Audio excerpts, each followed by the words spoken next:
عام طور پر pain colours medicine کو جسمانی دردوں کا حل سمجھا جاتا ہے جن سے وقتی طور پر آرام تو آ جاتا ہے، لیکن یہ اس کا مستقل حل نہیں، بلکہ بعض اوقات یہ میڈیسنز ہماری بیماری میں شدت کا باعث بھی بنتی ہیں۔ بہت سی تحقیقات میں یہ بات ثابت ہو چکی ہے کہ پین کلر میڈیسنز کا زیادہ استعمال معدے کا السر اور جگر کی خرابی کا باعث بنتا ہے۔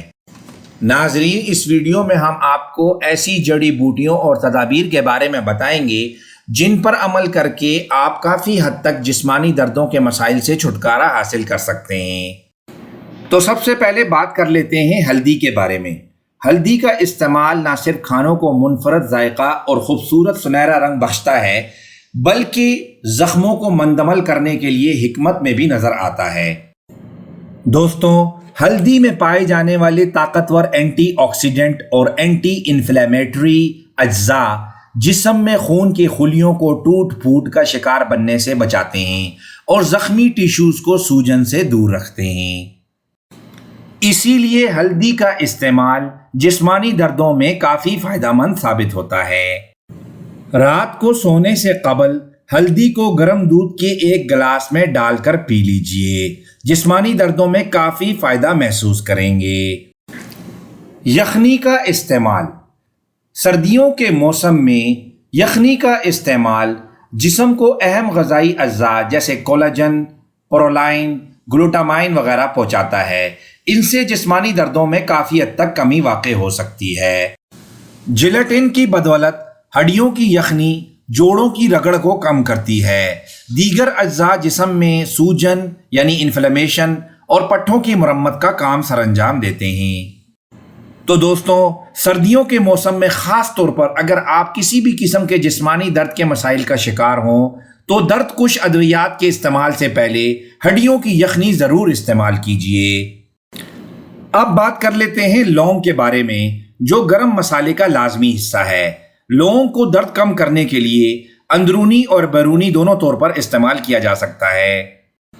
لونگ کو دانت کے درد، سر کے درد اور ارتھرائٹس کے درد کے لیے بہت سے لوگ استعمال کرتے ہیں۔ اس کے علاوہ فنگل انفیکشن کے علاج کے لیے لونگ کا استعمال بہترین سمجھا جاتا ہے۔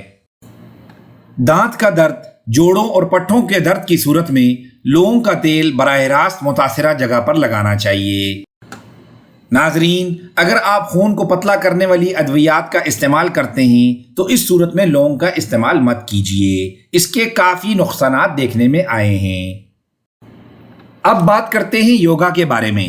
یوگا کے بارے میں خیال کیا جاتا ہے کہ اگر آپ جسمانی دردوں میں فائدہ چاہتے ہیں تو اس کا بہترین ذریعہ یوگا بھی ہے، کیونکہ اس کے ذریعے جسم اور دماغ کو سکون ملتا ہے۔ یوگا کی وجہ سے کھچے ہوئے پٹھوں کو آرام محسوس ہوتا ہے۔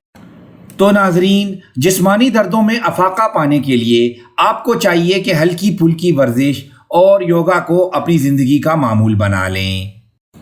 ناظرین، ایک اور بات کا اضافہ کرنا چاہیں گے کہ جسم کی مالش بھی درد کے علاج کا بہترین اور مقبول طریقہ ہے۔ تکنیکی بنیادوں پر ہونے والا مساج پٹھوں کو سکون پہنچاتا ہے، جس سے درد میں واضح کمی واقع ہوتی ہے۔ خصوصاً جوڑوں، گردن اور پشت کے درد سے نجات کے لیے مساج نہایت اہم ہے۔ اس کے علاوہ بہت سی تحقیقات میں یہ بات ثابت ہو چکی ہے کہ بہت سی غذائیں ایسی بھی ہیں جو جسم میں درد پیدا کرنے کا سبب بن سکتی ہیں، کیونکہ ان میں ایسڈز ہوتے ہیں۔ لہذا غذا کے استعمال میں پتوں والی سبزیاں اور فروٹوں کا زیادہ سے زیادہ استعمال کیا جائے۔ درد زیادہ ہونے یا کسی بڑی بیماری کی صورت میں ٹوٹکوں یا تدابیر کے بجائے فوراً اپنے معالج سے رابطہ کرنا ضروری ہے۔ ہلکی پھلکی چوٹ اور درد کی صورت میں گھریلو آزمودہ ٹوٹکے آزما لینے میں کوئی مذائقہ نہیں ہے۔ ناظرین، آج کی ویڈیو آپ کو کیسی لگی؟ مزید ویڈیوز کے لیے نیچرو ٹریٹمنٹ کو سبسکرائب کیجیے۔ بہت شکریہ۔